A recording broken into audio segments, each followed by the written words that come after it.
పెళ్ళైనా పండగైనా వేడుక ఏదైనా పట్టు చీరల ప్రత్యేక వేదిక Varahi silks. Welcome to Suman TV. నేను మీ సుబ్రహ్మణ్యం. ఆంధ్రప్రదేశ్ కూటమి ప్రభుత్వం 1992 ఐఏఎస్ బ్యాచ్కి సంబంధించిన కె విజయానంద గారిని మొట్టమొదటిసారిగా ఒక బీసీ వర్గానికి చెందినటువంటి ఐఏఎస్ ఆఫీసర్ని సిఎస్గా అపాయింట్ చేయడం జరిగింది. దీని గురించి మనం డీటెయిల్స్ తెలుసుకోవడం కోసం మనతో పాటు Suman TV chief editor Keshav గారు ఉన్నారు. సార్ నమస్కారం. సార్ నమస్తే సార్, మొట్టమొదటిసారి ఒక బీసీ వర్గానికి సంబంధించినటువంటి ఐఏఎస్ ఆఫీసర్ని కె విజయానంద్ గారిని సిఎస్గా అపాయింట్ చేయడం జరిగింది. మీకు ఆయనతో చాలా సాన్నిహిత్యం కూడా ఉంది. ఆయన వర్క్ స్టైల్ ఎలా ఉంటుంది? ఆయన ఒక సీనియర్ మోస్ట్ ఆఫీసర్గా, ఓకే, బీసీ అని కాకుండా సీనియర్ మోస్ట్ ఆఫీసర్గా ఆయనకున్నటువంటి ఎఫిషియన్సీ ఆధారంగా చేసుకుని అదే సార్ చీఫ్ సెక్రటరీగా అవకాశం. ఇప్పుడు రాష్ట్రానికి చీఫ్ సెక్రటరీ అంటే అడ్మినిస్ట్రేటివ్ సీఎం కింద చూడాలి మనం. ఓకే, ముఖ్యమంత్రి పొలిటికల్లీ అపాయింటెడ్, ప్రజలు ఎన్నుకున్నటువంటి నాయకుడైతే బ్యూరోక్రసీలో మొత్తం ఆ ముఖ్యమంత్రి రోల్ని ఇంప్లిమెంట్ చేసే బాధ్యత చీఫ్ సెక్రటరీ గారి దగ్గర ఉంటుంది. కాబట్టి చాలా క్రూషియల్ పొజిషను, ఇంపార్టెంట్ పొజిషను. పైగా సివిల్ సర్వెంట్స్, ముఖ్యంగా ఐఏఎస్ఎల్కి మాత్రమే వచ్చేటువంటి అరుదైనటువంటి అవకాశం కాబట్టి ఓకే, సీనియారిటీ వైజ్గా చూసినప్పుడు ఆ పొజిషన్ని చేసి రిటైర్ అవ్వడం అనేది ఒక గొప్ప ప్రివిలేజ్గా ఫీల్ అవుతుంది వాళ్ళకి వ్యక్తిగతంగా. ఖచ్చితంగా అది ఖచ్చితంగా. ఎందుకంటే ఆఫీసర్స్ టెన్యూర్ మొత్తం వాళ్ళ లైఫ్లో ఒక చిన్న ట్రైనింగ్ దగ్గర నుంచి స్టార్ట్ చేస్తే సబ్ కలెక్టర్ స్థాయి నుంచి, అసిస్టెంట్ కలెక్టర్ స్థాయి నుంచి మొదలైన వాళ్ళు ఆ స్థాయికి వచ్చి రిటైర్ అయ్యేటప్పుడు అది ఒక గర్వంతో కూడినటువంటి, అందరికీ రాదు అవకాశం. ఒక కంప్లీట్ లైఫ్ అయినట్టు విజయానంద్ గారికి వచ్చింది. Most efficient officer, 92 batch IAS officer ఆయన. ఫస్ట్ ఉమ్మడి ఆదిలాబాద్ జిల్లాకి, అంటే ఉమ్మడి రాష్ట్రంలో ఉమ్మడి ఆదిలాబాద్ జిల్లాకి ఆయన సబ్ కలెక్టర్గా పనిచేసి ఆయన కెరియర్ ప్రారంభమైంది. తర్వాత చాలా వరకు ప్లానింగ్ డిపార్ట్మెంట్, ఇక ఇలా రకరకాల డిపార్ట్మెంట్స్లో ఆయన చేస్తూ వచ్చారు. బట్ ఆయన ఎఫిషియన్సీ వైజ్గా చూస్తే లాస్ట్ ఒక 15-20 ఇయర్స్ గ్రాఫ్ చూస్తే మన రాష్ట్రంలో, ఉమ్మడి రాష్ట్రంలో కావచ్చు, ఈ రాష్ట్రంలో కావచ్చు, విద్యుత్ రంగ సంస్కరణలు, విద్యుత్ రంగ సంస్థల పనితీరుని అద్భుతంగా పెంచినటువంటి సమర్థమైనటువంటి అధికారిగా ఆయన మంచి పేరుంది. ఇప్పుడు కూడా ఆంధ్రప్రదేశ్ విభజన తర్వాత కూడా ఏపీ ట్రాన్స్కో, ఏపీ జెన్కోకి ఆయనే ఫస్ట్ ప్రిన్సిపల్ సెక్రటరీ. ఆ టైంలో నేను కూడా కొంత అసోసియేట్ అయి పనిచేసిన ఇది వచ్చింది కాబట్టి ఆయన ఎంత షార్ప్గా డెసిషన్స్ తీసుకుంటారో, ఎంత ఫాస్ట్గా యాక్ట్ చేస్తారో అనేది నేరుగా చూసేటువంటి అవకాశం వచ్చింది. సో ఆ ఎఫిషియన్సీని చూసి చంద్రబాబు నాయుడు గారు నిర్ణయం తీసుకున్నారా? ఎందుకంటే అక్కడి నుంచి క్రానాలజీ, ఒక లైఫ్ జర్నీ మొత్తం చూసారా అంటే ఇక్కడ మనం చెప్పుకోవాల్సింది ఏంటంటే, మొన్న కూటమి ప్రభుత్వం ఏర్పడిన తర్వాత, అంత ముందర జగన్మోహన్ రెడ్డి గారి ప్రభుత్వంలో ఈయన్ని ఎలక్షన్ కమిషన్కి మార్చారు, సీఈఓగా, చీఫ్ ఎలక్టరల్ ఆఫీసర్గా ఉన్నారు. పెద్దగా ఇంపార్టెన్స్ ఉన్నటువంటి శాఖ కాదు, అటు ఇటు మారినటువంటి పరిస్థితి. కానీ గవర్నమెంట్ వచ్చిన వెంటనే కీలకమైన బాధ్యతలను అప్పగించారు. విద్యుత్ రంగాన్ని గాడిలో పెట్టడం, మళ్ళీ అదే బాధ్యత ఆయన ఇచ్చింది. సో ఈ 6-7 నెలల్లో ఆయన పనితీరు చూస్తే మీకు అమరావతిలో అన్ఇంటరప్టెడ్ పవర్ సర్వీసెస్ కోసం ఆయన ఏర్పాటు చేసినటువంటి వ్యవస్థని మీరు 3-4 నెలల్లో ఇనాగ్రేట్ చేశారు. మనం ఆ దృశ్యాలను చూస్తే సబ్స్టేషన్ మొత్తం కూడా విద్యుత్ సబ్స్టేషన్, అంటే అప్పటి వరకు అమరావతి చీకటమయంగా ఉండేది. ఒక్కసారిగా వెలుగులు ఎలా వచ్చినాయి అంటే కనుక డెడికేటెడ్ పవర్ సప్లై అనమాట. అది కూడా చాలా మందికి డౌట్ వచ్చింది, గవర్నమెంట్ వచ్చిన వెంటనే ఇది చేశారా, జగన్మోహన్ రెడ్డి గారు ప్రభుత్వంలో నిర్మాణం జరిగిందని ఇనాగ్రేట్ చేశారా అనే డౌట్ వచ్చింది. అంటే అంత వేగంగా 3.5 నెలల్లో దాన్ని ఓపెన్ చేసి అమరావతిలో ఫస్ట్ ఇనాగ్రేషన్ సీఎం గారు వెళ్ళి ఓపెన్ చేసినటువంటి పవర్ చాలా ఇంపార్టెంట్ కదా సార్. దాని బ్యాక్ ఎండ్ వర్క్ మొత్తం చేసింది విజయానంద్ గారు. సో అంటే ఆయన ఎఫిషియన్సీకి ఇది ఒక ఉదాహరణ. అందుకనే ఇప్పుడు రాష్ట్రం చాలా క్లిష్ట పరిస్థితిలో ఉంది. సీనియారిటీస్ వైజ్గా చూస్తే కూడా విజయానంద్ గారు బహుశా 6వ స్థానంలో 7వ స్థానంలో ఉన్నారని చెప్పని చెప్తున్నారు. ఇప్పుడు ఆ విధంగా చూస్తే కూడా శ్రీలక్ష్మి గారు కూడా సీనియారిటీ వైజ్గా చూస్తే ఆమెకు కూడా ప్రయారిటీ ఇవ్వాల్సిన పరిస్థితి ఉంది. కాకపోతే ఇంకా చాలా మంది ఉన్నారు, లిస్ట్లో ఉన్నారు. అంటే వాళ్ళు రకరకాల కారణాలతో ప్రభుత్వం కూడా ఏంటంటే, ఇప్పుడు సీఎం గారి మైండ్లో ఒక ఆలోచన ఉన్నప్పుడు ఇది ఇంప్లిమెంట్ చేయాలంటే దాన్ని కరెక్ట్గా క్యాచ్ చేసి ఇంప్లిమెంట్ చేసే ఆఫీసర్ ఉంటే ఆ ఫాస్ట్ ప్రతిదానికి స్పీడ్ ఆఫ్ డూయింగ్ బిజినెస్ అన్నారు కదా. ఇక్కడ స్పీడ్ ఆఫ్ డూయింగ్ బిజినెస్ అక్కడ బ్రేక్స్ పడతా ఉంటే ఉపయోగం లేదుగా. సో అది మేజర్ ప్రాబ్లం. అందుకని విజయానంద్ గారిని సెలెక్ట్ చేసుకున్నారు. జియో రిలీజ్ అయిపోయింది, ఆయన బాధ్యతలు కూడా తీసుకున్నారు. ముఖ్యమంత్రి గారికి ధన్యవాదాలు తెలిపారు. తనకి ఇప్పుడు సీనియారిటీ వైజ్గా ఈయన జూనియర్ అయినప్పటికీ ఇక్కడ చూడండి సాయి ప్రసాద్ గారు అవుతారు అని. సాయి ప్రసాద్ గారు కూడా ఎఫిషియెంట్ ఆఫీసరు, గతంలో ఐటీ స్పెషల్ చీఫ్ సెక్రటరీగా చేశారు. చంద్రబాబు నాయుడు గారికి క్లోజ్ క్వార్టర్లో ఆయన కూడా ఒక కీలకమైనటువంటి వ్యక్తి. సో ఆయనకి ఇస్తారనుకున్నారు. బట్ ఏంటంటే సీనియారిటీ వైజ్గా ఆయన ముందున్నప్పటికి కూడా రిటైర్మెంట్ ఏజ్ పరంగా విజయానంద్ గారు త్వరగా రిటైర్ అయిపోతారు. ఓకే. సో అంత ఎఫిషియెంట్ ఆఫీసర్కి ఒక అవకాశం ఇవ్వాలి, వాడుకోవాలి ఆయన సేవలు. బీసీ అనే కాదు, రాయలసీమకు చెందినటువంటి వ్యక్తి, కడప జిల్లాకు చెందినటువంటి వ్యక్తి. సో ఈ ఈక్వేషన్స్ అన్ని చాలా ఉన్నాయి. ఆయన సామర్థ్యాన్ని ఉపయోగించుకోవాలనే బహుశా ముఖ్యమంత్రి గారు ఈ నిర్ణయం తీసుకున్నారు. అందుకనే ఆయన సిఎస్గా ఇచ్చారు. 2025 నవంబర్ వరకు ఆయన కంటిన్యూ అవుతారు.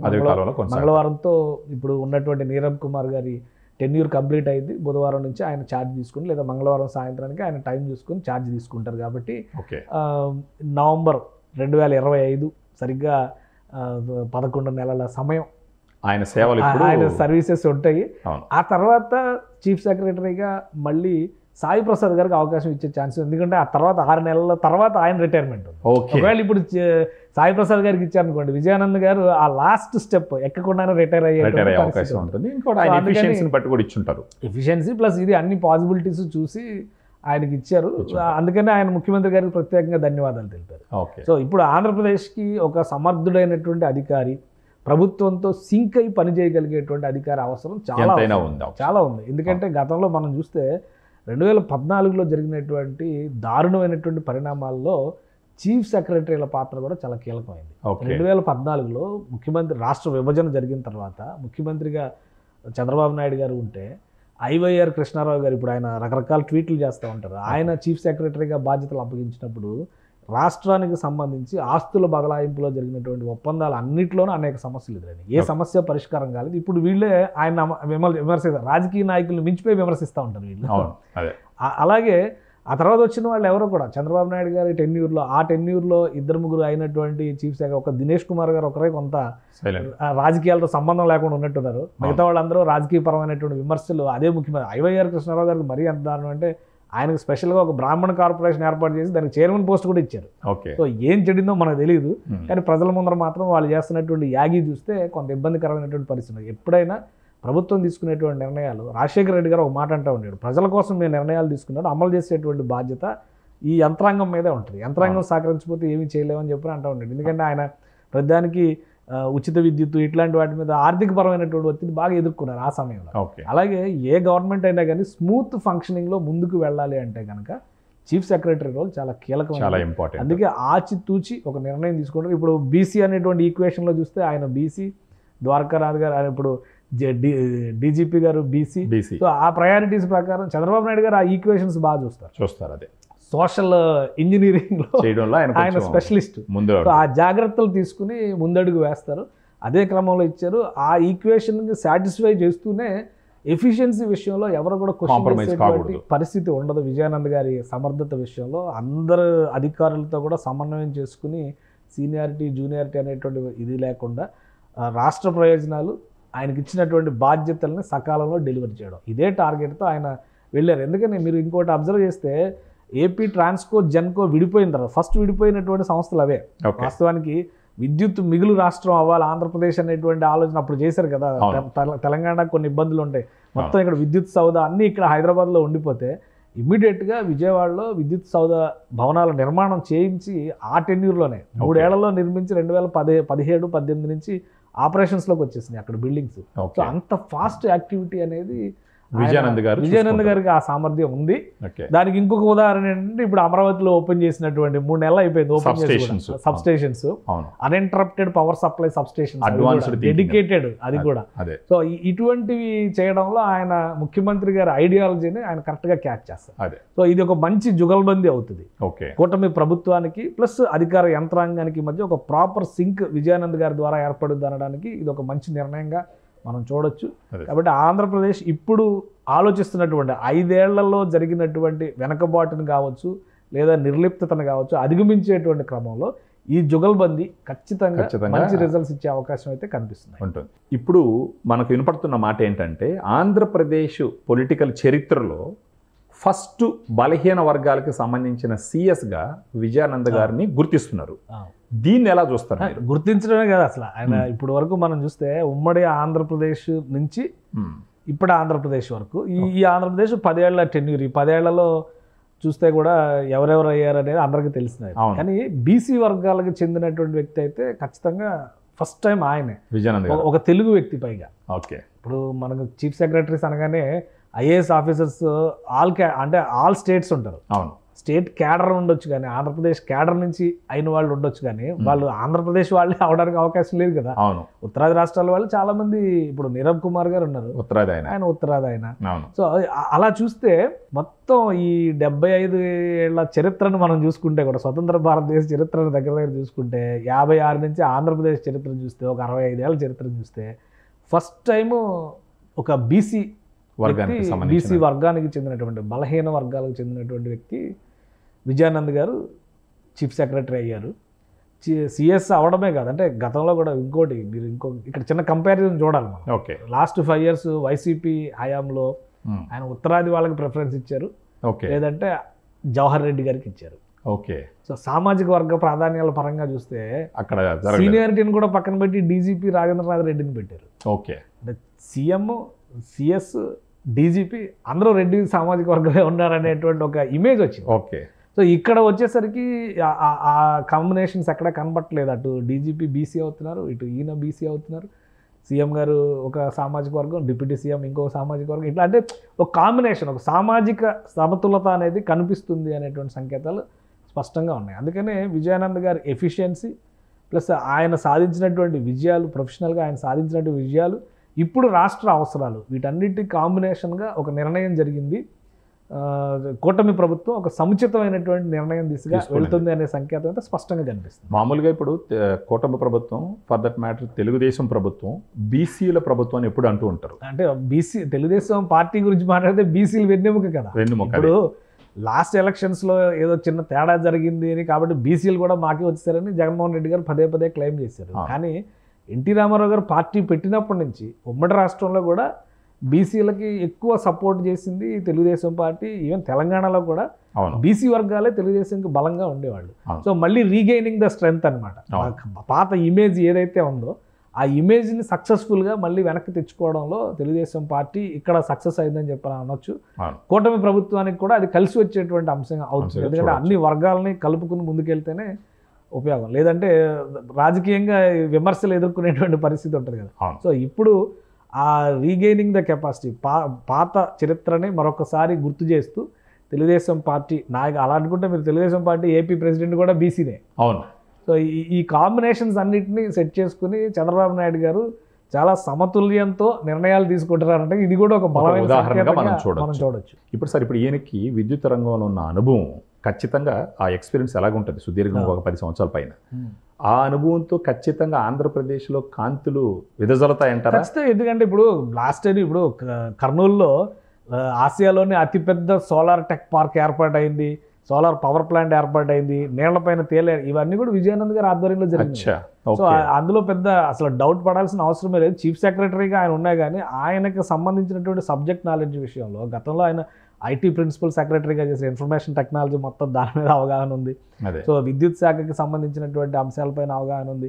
జెన్కో ట్రాన్స్కో స్పెషల్గా ఆయన కేర్ తీసుకొని రాష్ట్ర విభజన తర్వాత ఇప్పుడు ఏదైతే ఎస్టాబ్లిష్మెంట్స్ జరిగినాయో, ఈవెన్ జగన్మోహన్ రెడ్డి గారి సందర్భంలో కూడా విద్యుత్ ఒప్పందాల విషయంలో విజయానంద్ గారు కీలక పాత్ర పోషించారు. ఆయనకున్నటువంటి నాలెడ్జ్, ఆయనకున్నటువంటి ఎక్స్పీరియన్స్ని, అనుభవాన్ని అప్పుడు కూడా ఉపయోగించుకునేటువంటి ప్రయత్నం జరిగింది. అది పూర్తిగా పక్కన పెట్టారని మనం అనలేము. తర్వాత ఆయన్ని వేరే ఎలక్షన్ కమిషన్కి ట్రాన్స్ఫర్ అవడం ఇవన్నీ జరిగినాయి. కాబట్టి ఆయన ఎఫిషియన్సీ విషయంలో, ఆయనకున్న సబ్జెక్ట్ నాలెడ్జ్ విషయంలో, ఆయనకున్న అనుభవం విషయంలో ఎప్పటికీ కూడా విద్యుత్ రంగానికి సంబంధించి హైడ్రో పవర్ కావచ్చు, థర్మల్ పవర్ కావచ్చు, రెన్యూవబుల్ ఎనర్జీ కావచ్చు, రెన్యూవబుల్ ఎనర్జీ పాలసీని డ్రాప్ చేసిందే మొన్న విజయానంద్ గారి ఆధ్వర్యంలోనే కదా. కాబట్టి దాని మీద ఫోకస్ ఖచ్చితంగా ఉంటుంది. వాటితో పాటు ప్రభుత్వం ఇప్పుడు ఆయనకి విస్తృతి పెరిగింది. ఇప్పటివరకు ఏంటంటే పవర్ సెక్టార్ పైన మాత్రమే ఆయన కమాండింగ్గా పనిచేయగలిగారు ఈ 6 నెలల సమయం మనం చూస్తే. ఇప్పుడు చీఫ్ సెక్రటరీ అంటే అన్ని డిపార్ట్మెంట్స్కి సంబంధించినటువంటి వ్యవహారాల్లో కూడా ఆయన భాగస్వామ్యం ఉంటుంది, ఆయన ఇన్వాల్వ్మెంట్ ఉంటుంది, ఆయన నిర్ణయాధికారం కూడా ఉంటుంది. సో ఇది రాష్ట్రానికి మేలు చేయడానికి, నిర్ణయాల అమలు వేగవంతం కావడానికి ఖచ్చితంగా ఉపయోగపడుతుంది. మరొక మాట అన్నారు సార్, ఆయన అపాయింట్ చేసిన వెంటనే ఆయన అన్న పాయింట్ ఏంటంటే, వెనుకబడిన వర్గాలకి, బలహీన వర్గాలకి వాళ్ళు పురోగతిలో పోయేటట్టు, రాష్ట్రం అభివృద్ధిలో పోయేటట్టు నేను కృషి చేస్తానని చెప్పేసి స్పెషల్గా మెన్షన్ చేసినారు. Backward classes, week classes. దీని పరంగా ఈయన దగ్గర నుంచి ఒక గొప్ప సంస్కరణలు సేవలు ఎదురు చూడొచ్చు. ఇప్పుడు చీఫ్ సెక్రటరీ అంటే అడ్మినిస్ట్రేటివ్ చీఫ్ మినిస్టర్ అని చెప్పి అనుకున్నాం కదా మనం ఒక రకంగా. సో ఆ క్రమంలో చూసినప్పుడు మరి అన్ని వర్గాలకు సంబంధించినటువంటి ఇష్యూస్ ఆయన దగ్గరకు వస్తాయి. వాటిని అడ్రస్ చేయడం కానీ వాటిని సొల్యూషన్ ఇవ్వడం కానీ.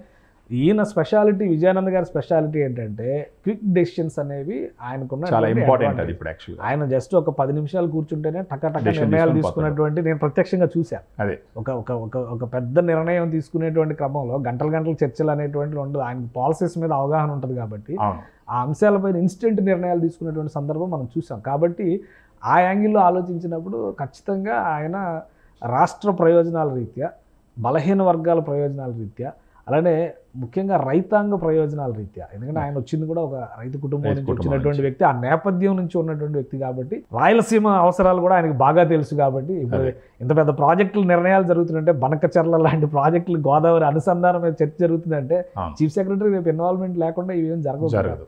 సో ఖచ్చితంగా రాష్ట్రానికి ప్రయోజనాలు జరుగుతాయి. దానివల్ల అన్ని వర్గాలకి కూడా సమన్యాయం, సమాన ప్రయోజనాలు కలిగేటువంటి అవకాశాలు పుష్కలంగా ఉంటాయి. Thank you sir, thank you. So చూసినారు కదా, ఇలాంటి ఒక గొప్ప అనుభవం ఉన్నటువంటి వ్యక్తి విజయానంద్ గారు సిఎస్గా రావడం, ఆంధ్రప్రదేశ్లో ఎన్నో విప్లవాత్మకమైన మార్పులు, సేవలు జరిగేదానికి అవకాశాలు చాలా మెండుగున్నాయి. ఈయనకున్న స్పెషాలిటీ ఏంటంటే కాలయాపన చేయకుండా క్విక్ డెసిషన్స్ తీసుకోవడంలో ఎక్స్పర్ట్. సో పనులు మొదలు పెట్టడంలో చాలా ఫాస్ట్గా ఉంటారు. కాబట్టి ఇప్పుడు స్పీడ్ ఆఫ్ డూయింగ్ బిజినెస్ అన్న ఒక ఆలోచనలో పోతున్నటువంటి కూటమి ప్రభుత్వానికి ఈయన సేవలు ఎంతో అవసరం అని చెప్పేసి చంద్రబాబు నాయుడు గారు గుర్తించినారు. కాబట్టి ఈ నియామకం జరిగింది.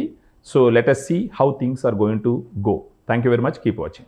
సుమన్ టీవీలో మీ పర్సనల్ అండ్ బిజినెస్ ప్రమోషన్స్ కోసం కింది నెంబర్కి కాంటాక్ట్ చేయండి.